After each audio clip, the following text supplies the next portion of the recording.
ఇప్పుడే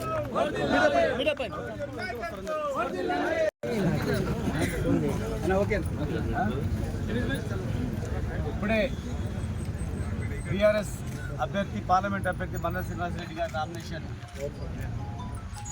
మాజీ మంత్రివర్యులు లక్ష్మారెడ్డి గారు, మాజీ శాసనసభ్యులు వాలంగుడేశ్వర రెడ్డి గారు, రామ్మోహన్ రెడ్డి గారు, అంజయ్ యాదవ్ గారు, రాజేంద్ర రెడ్డి గారు మరియు మా జిల్లా నాయకులందరి సమక్షంలో ఇక్కడి నుంచి బయలుదేరి ఇప్పుడే నామినేట్ చేసి రావడం జరిగింది.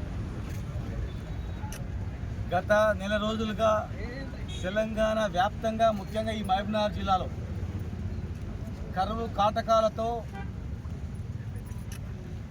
ఎన్నో కష్టాలతో 50-20 సంవత్సరాలు ఉడికిపోయినటువంటి తెలంగాణ రాష్ట్రం వచ్చిన తర్వాత 10 సంవత్సరాలు సుభిక్షంగా ఉండి రైతాంగము, పేద బడుగు బలహీన వర్గాలు, మైనార్టీలు, సబ్బండ వర్గాలు సుఖ సంతోషాలతో ఉన్నటువంటి తెలంగాణ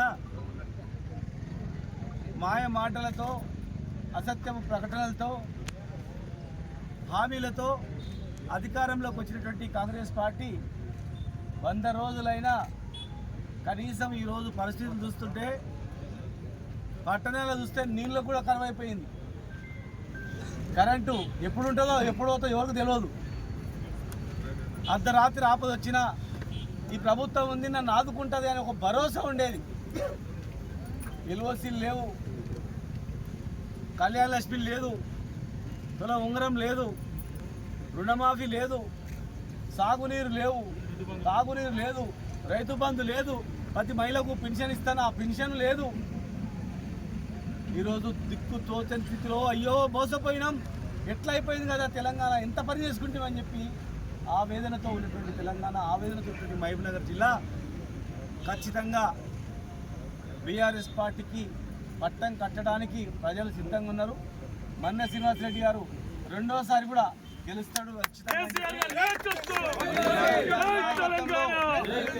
కేసీఆర్ గారి నాయకత్వంలోనే తెలంగాణ సుభిక్షంగా ఉంటుంది. అన్ని ప్రతి ఒక్క వర్గం, ఒక కులము, ఒక మతం అని లేకుండా అందరూ సుభిక్షంగా ఉండేది ఓన్లీ కేసీఆర్ నాయకత్వం తెలమైపోయింది.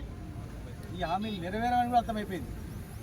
హామీలు అనేటివి కేవలం ఎలక్షన్ల గురించి మాత్రమే తప్ప అది అమలు కావు, అమలు చేసే చిత్తశుద్ధి లేదని కూడా ప్రజలకు అర్థమైపోయింది.